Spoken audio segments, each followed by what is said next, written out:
Hello student, तो कैसे हैं आप लोग। नेक्सस मैथमेटिक्स में आप सभी का एक बार फिर से बहुत बहुत स्वागत है। आज हम लोग एक्सरसाइज 7.3 के सवालों को बनाएंगे। इससे पहले हम लोगों ने देखा कि इसमें किस तरह के सवाल आते हैं, किस फॉर्मूला पे बनाए जाएंगे। जितने भी फॉर्मूला थे, जितने भी बेसिक कॉन्सेप्ट थे, हमने सभी को कवर किया। अगर आप वो वीडियो नहीं देखे हैं तो लिंक डिस्क्रिप्शन में मिल जाएंगे, वहाँ जा करके देख लीजिएगा। तो हम लोग यहाँ पे एक्सरसाइज में चलेंगे, जिसमें कि एक्सरसाइज 7.3 की बात कर रहे हैं इंटीग्रेशन में। और इसके सबसे पहले सवाल की बात की जाए तो सबसे पहले सवाल में इंटीग्रेशन आपसे पूछा गया कि इंटीग्रेशन क्या होगा कि साइन स्क्वायर यहाँ पे 2x प्लस में 5 दिया हुआ है। तो हम लोग जानते हैं कि स्क्वायर यानी साइन स्क्वायर का इंटीग्रेशन फॉर्मूला नहीं होता। तो इसका सर्वसमीका पहले लगाएंगे कि स्क्वायर को पहले नॉर्मल फंक्शन के रूप में लाया जाए, उसके बाद उसको इंटीग्रेट कर पाएंगे। तो साइन स्क्वायर का सर्वसमीका हम लोग पढ़े थे कि फॉर्मूला होता है 1 माइनस कॉस 2x के जगह पे जो भी एंगल होगा, यानी यहाँ पे 2x प्लस 5 है तो वो अपनी जगह पे रहेगा, और बटा में यहाँ पे 2 होता है, इंटू में लगाते हैं हम लोग dx। तो सबसे पहली बात, ये जो 1/2 दिख रहा है ये 2 कांस्टेंट होकर के बाहर निकल जाएगा, और बाद बाकी सबका इंटीग्रेशन आपको पता है कि 1 का इंटीग्रेशन x होता है, cos का इंटीग्रेशन क्या होता है, sin होता है, और जो भी एंगल यहाँ पे आएगा उसके कोफिशिएंट से आपको क्या करना पड़ेगा, भाग देना पड़ेगा। तो सबसे पहली बात क्या, 1/2 कांस्टेंट हो गया बाहर, बचा कितना यहाँ पे 1, माइनस में ये हो गया cos, 2 से इसको गुना कर देंगे तो ये हो जाएगा 2 दूनी 4x, अब प्लस 5 दूनी 10 हो जाएगा। ये ब्रैकेट को बंद करते हुए हम बाहर लगाएंगे dx। अब आप इसको इंटीग्रेट कर सकते हैं, ये 1/2 हो गया, 1 का इंटीग्रेशन x हो जाएगा, cos का साइन होता है तो ये लिख दिए हम यहाँ पे साइन, x के जगह पे 4x प्लस में 10 ज्यों का त्यों है, और इसके कोफिशिएंट यानी डिफरेंशिएट करोगे तो 4 इंटू एक्स का 1 होता है, 10 कांस्टेंट है तो उसका 0 हो जाएगा। तो कोफिशिएंट कितना हुआ 4, इस 4 से आपको लगाना पड़ेगा भाग, और बाहर एक कांस्टेंट रखेंगे हम लोग c। इसको चाहे तो ब्रैकेट हटा करके मल्टीप्लाई कर सकते हो, तो पहला टर्म हो जाएगा x/2 माइनस ये 2 से गुना कर देंगे तो 4 दूनी 8 हो जाएगा, और यहाँ पे साइन हो गया 4x प्लस में यहाँ पे 10 हो जाएगा, और प्लस कांस्टेंट c रहेगा अपने जगह पे। क्वेश्चन नंबर 2, जिसमें दिया हुआ है कि साइन 3x इंटू में cos 4x। तो सर्वसमीका में जब लोग सर्वसमीका बना रहे थे तो उसमें एक फॉर्मूला आया था कि sine x into cos y अगर हो तो इसमें क्या करना है कि फर्स्ट वाले को अपने मन से समझना है कि ये मेरे लिए x है, और सेकंड वाले को समझना है कि ये मेरे लिए y है। तो एक साइन और दूसरा cos तब आया था जब हम लोग साइन वाले फॉर्मूला को आपस में जोड़े थे, यानी साइन x प्लस वाई और साइन x माइनस वाई के आपस को जोड़ेंगे तो वो सेकंड वाला सेट कट जाता था, फर्स्ट वाला सेट बचता था, तो जिससे सर्वसमीका बनाए थे। तो सर्वसमीका एक्चुअल में इसका क्या होता है, तो इसका फॉर्मूला होता है साइन x प्लस वाई। यहाँ पे आपको क्या करना है, साइन x के जगह पे 3x रखना है, प्लस y के जगह पे 4x रखना है, फिर यहाँ पे प्लस करना है, फिर होता है इसका formula sine x minus y, तो x के जगह पे 3x और y के जगह पे माइनस 4x रखना है, और ब्रैकेट के बाहर लगाना है dx, और इसके बटे में होता है 2। तो पिछले सवाल की तरह ही क्या करेंगे, इस 1/2 जो है वो कांस्टेंट को बाहर कर देंगे, इसको ऐड कर देंगे, इसको सब्ट्रैक्ट कर देंगे, घटा देंगे, उसके बाद क्या करेंगे, दोनों का इंटीग्रेशन कर देंगे। तो ये सबसे पहली बात, 1/2 कांस्टेंट हो गया बाहर। यहाँ पे आप देखेंगे कि साइन दोनों को अगर ऐड कर दिया जाता है तो 4 प्लस 3 7x हो जाएगा, प्लस में यहाँ पे साइन में आप देखोगे तो घट करके ये माइनस x बचेगा। तो इंटीग्रेशन करने से पहले एक लाइन थोड़ा सा और हम इसके ऊपर काम करेंगे कि ये माइनस को बाहर निकालना पड़ेगा। तो ध्यान से देखिएगा, 1/2 हो गया, ये साइन 7x को थोड़ा देर के लिए रहने देते हैं।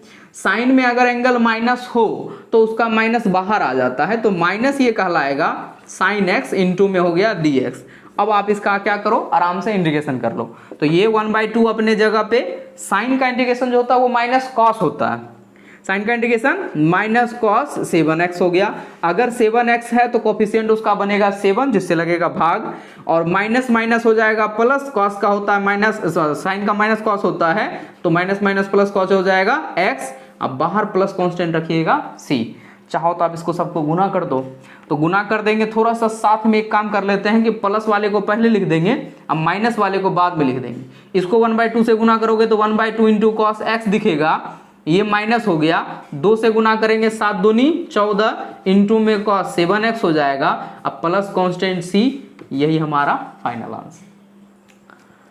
थर्ड क्वेश्चन है, ध्यान दीजिएगा कि इसमें cos 3 को cos दे दिया, तो 3 कॉस को लेकर के एक बार में सवाल हम लोग नहीं बना पाएंगे। 2 कॉस के लिए हम लोग फॉर्मूला पढ़े कि अगर कॉस एक्स कॉस वाई हो तो उसके लिए हम लोग फॉर्मूला पढ़े हैं, और अगर साइन एक्स साइन वाई हो उसके लिए फॉर्मूला पढ़े।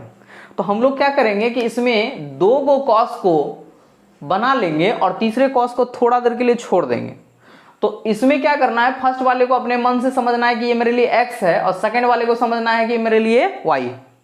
तब जाकर के हम लोग सॉल्व करेंगे cos x into cos y के सर्व समीका के आधार पे। तो cos का सर्व समीका इसका होता है कि cos वाला फॉर्मूला को ऐड करने पे आता है, जोड़ने पे आता है। तो cos वाला फॉर्मूला को जोड़ने पे क्या मतलब, ये शॉर्ट ट्रिक होगा सोचने के लिए कि क्या होता है शॉर्ट ट्रिक। तो इसका मतलब ये हुआ कि cos x और cos y को मतलब जोड़ने पर बनेगा, तो cos x प्लस y का फॉर्मूला आएगा।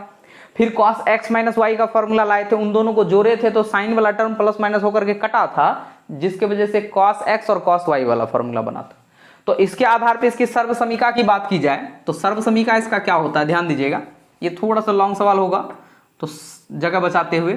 पहला हो गया, इसका फॉर्मूला होता है cos x प्लस वाई, और इसमें क्या करना है, जब दोनों cos हो या फिर दोनों साइन हो तो आप बड़े वाले को x मानो, छोटे वाले को y मानो, क्योंकि गुना में है और दोनों सेम टर्म है तो आगे पीछे लिखा जा सकता है, कोई आपत्ति नहीं। तो हम 4 को x मानेंगे और y यहाँ पे 2x जो है उसको हम लोग y मानेंगे। थोड़ा सा उल्टा कर देते हैं इसको ताकि माइनस करने पर ऋणात्मक मान ना आए। तो यहाँ पे क्या करेंगे, 4x माइनस में 2x कर दिए, cos x प्लस वाई होता है प्लस, फिर यहाँ पे प्लस लिखेंगे, दूसरा होता है cos x माइनस वाई, तो 4x में से 2x को माइनस करेंगे, इसके बटे में लाते हैं हम लोग 2, और इनटू में ये जो cos 6x था वो अपने जगह पे रहेगा ज्यों का त्यों। नाउ इस 1/2 कांस्टेंट को आप कर दो बाहर, यहां से ऐड करो, ये हो जाएगा 6x, अब प्लस में यहाँ पे दोनों माइनस हो जाएगा तो cos हो जाएगा 2x, बाहर में कौन है तो cos है 6x इंटू में dx। अब इसका काम पड़ेगा कि इसको क्या कर लें, ब्रैकेट हटा करके इन दोनों टर्म से गुना कर ले, तो ये हो जाएगा 1/2 cos 6x है, cos 6x है, दोनों को आपस में गुना करोगे तो cos स्क्वायर 6x होगा। यहाँ पे एक बात है कि अगर इसका दोनों का एंगल डिफरेंट होता तो ये स्क्वायर नहीं होता, इसलिए याद रखोगे कि अगर दोनों सेम है तो स्क्वायर लगाएंगे, नहीं तो गुना के टर्म में रहेगा। जैसे इसकी बात कर रहे हैं, अगर यहाँ पे बात करेंगे तो cos 2x है जिसमें cos 6x से मल्टीप्लाई हो रहा है, इनटू में लगा दिए dx। ये दोनों का एंगल सेम नहीं है, cos cos cos स्क्वायर नहीं हो सकता है, अगर एंगल सेम होता तभी स्क्वायर होता है, नहीं तो नहीं होता है। फिर से वापस ये cos x into cos y वाले फॉर्मूला जैसे अभी सर्व समीका लगाए वही सर्व समीका पे काम हो जाएगा। इसकी बात कर रहे हैं, अगर cos स्क्वायर की बात कर रहे हैं तो cos स्क्वायर का भी सर्व समीका होता है 1 प्लस cos 2x अपॉन 2, तो उसकी बात कर लेते हैं। तो दोनों में सर्व समीका लगाएंगे, ध्यान दीजिएगा। फर्स्ट में सर्व समीका लगा दिए, इसका फॉर्मूला होता है 1 प्लस cos 2x, 2x का मतलब होता है x एंगल जो भी होगा उसका दोगुना, अगर 6x है तो क्या हो जाएगा 12x, बटे में क्या लिख दोगे 2, ये cos स्क्वायर का सर्व समीका खत्म। इसकी बात कर रहे थे, इसका फॉर्मूला क्या बोले अभी, cos x plus y, cos x minus y upon 2, तो यहां लगाएंगे, इसको लिख दिए cos x प्लस वाई, यानी 6x प्लस में हो जाएगा 2x, फिर प्लस लिखेंगे यहाँ पे cos x माइनस वाई, तो यहाँ हो जाएगा 6x माइनस में हो जाएगा 2x, अब बटे में कितना हो जाएगा 2, अब बाहर क्या रखेंगे हम लोग, इनटू में dx रखेंगे। अब इस 1/2 है, इसमें भी 1/2, ये दोनों 1/2 को कांस्टेंट को कर दो बाहर, 1/2 को कांस्टेंट बाहर कर देंगे तो 2 दूनी हो जाएगा 4, और यहाँ से अरेंज करते हैं, यहाँ बचा 1 प्लस ये हो जाएगा cos 12x अपने जगह पे, प्लस इसमें ऐड करते हैं तो 6 2 8x हो जाएगा, और इसमें घटा देते हैं तो cos हो जाएगा 4x, इनटू में लगा देते हैं dx। और सब का इंटीग्रेशन इजी है, 1 का इंटीग्रेशन x होता है, cos का इंटीग्रेशन sin होता है, कोफिशिएंट जो भी दिख रहा है उससे क्या करते जाएंगे, भाग करते जाएंगे। तो फाइनल आंसर थोड़ा सा इधर लिख देते हैं कि i बराबर इंटीग्रेशन हो जाएगा 1/4 को कर दिए बाहर, इंटीग्रेशन का फाइनल आंसर लिख रहे हैं, ध्यान दीजिएगा। 1 का इंटीग्रेशन क्या होता है, x होता है, cos का इंटीग्रेशन sin होता है, प्लस में लिख दिए, यहाँ पे sin 12x था इसलिए हम 12 से लगा दिए भाग, फिर यहाँ पे cos 8x है तो यहाँ पे हो जाएगा sin 8x, 8 से लगाना पड़ेगा भाग, फिर यहाँ पे 4x है cos में तो प्लस में क्या लिख देंगे sin 4x, बटे में लिख देंगे यहाँ पे 4 कोफिशिएंट से भाग लगा प्लस c लगा दिए। हम ब्रैकेट को हटा करके 1/4 से सब में गुना कर देते हैं, तो पहला टर्म हो जाएगा x/4 हो जाएगा, फिर दूसरा का बात करेंगे तो ये गुना हो जाएगा, तो बरचौ के 48 यानी 1/48 इंटू में कितना दिखेगा sin 12x प्लस, फिर 4 से इसमें 8 में गुना करेंगे तो 8 चौका 32, इंटू में क्या दिखेगा साइन 8x प्लस, फिर 4 से गुना कर दोगे तो यहाँ पे 4 चौका 16 हो जाएगा, इंटू में साइन में कितना था 4x प्लस कॉन्स्टेंट लगा दिए। क्वेश्चन नंबर 4 जिसमें दिया हुआ है sine cube 2x plus 1 into में dx।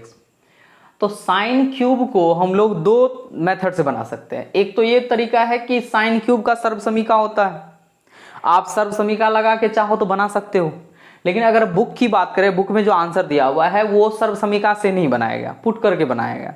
अब पुट करके का क्या मतलब है, तो हम इसमें एक थोड़ा सा एक अलग कॉन्सेप्ट होता है जिसमें क्या किया जाता है, अगर साइन क्यूब है तो दो साइन को अलग कर दिया जाता है, यानी साइन स्क्वायर को अलग कर दिया जाता है और साइन एक्स को साइड में लिख दिया जाता है।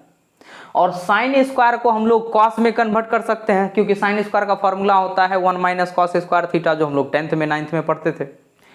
अब वहां से कॉस को पुट करेंगे अगर, तो सब्स्टिट्यूशन मेथड से साइन कॉस को पुट करेंगे, अगर कॉस को पुट करेंगे तो बाहर में साइन एक्स आपको मौजूद मिलेगा जो dt में चला जाएगा।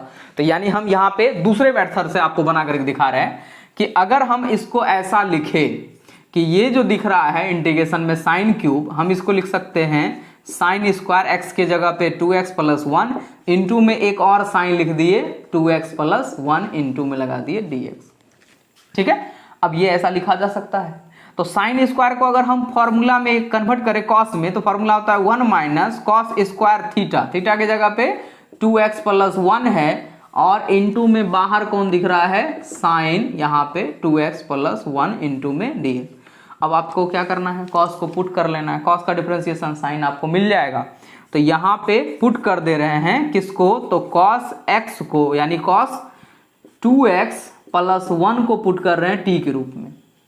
कॉस का डिफरेंशिएशन होता है माइनस साइन, यहाँ पे हो गया 2x प्लस में 1, इसका अलग से करते हैं डिफरेंशिएशन में, तो 2 इंटू एक्स का 1 और प्लस 1 का हो जाएगा 0, इंटू में लगाते हैं dx, t बदलता है dt। तो ध्यान से अगर देखेंगे तो हमारे पास साइन 2x इंटू dx तो है, लेकिन ये दो कोफिशिएंट यहाँ जो बचने वाला है कांस्टेंट, और ये जो माइनस है वो नहीं मेरे पास है। तो हम क्या करेंगे, जो मेरे पास है उसको रख लेंगे, जो नहीं है उसको उधर लेके चले जाएंगे। यानी हम यहाँ पे करने वाले हैं, यहाँ पे हो जाएगा साइन 2x प्लस 1 और ये इंटू में लगा दिए dx। ये जो कांस्टेंट था -2 आने वाला था, -2 को हम लोग उधर लेके चले गए, तो -1/2 कहलाएगा, इंटू में dt कहलाएगा, जो गुना में था उधर जाएगा तो भाग में।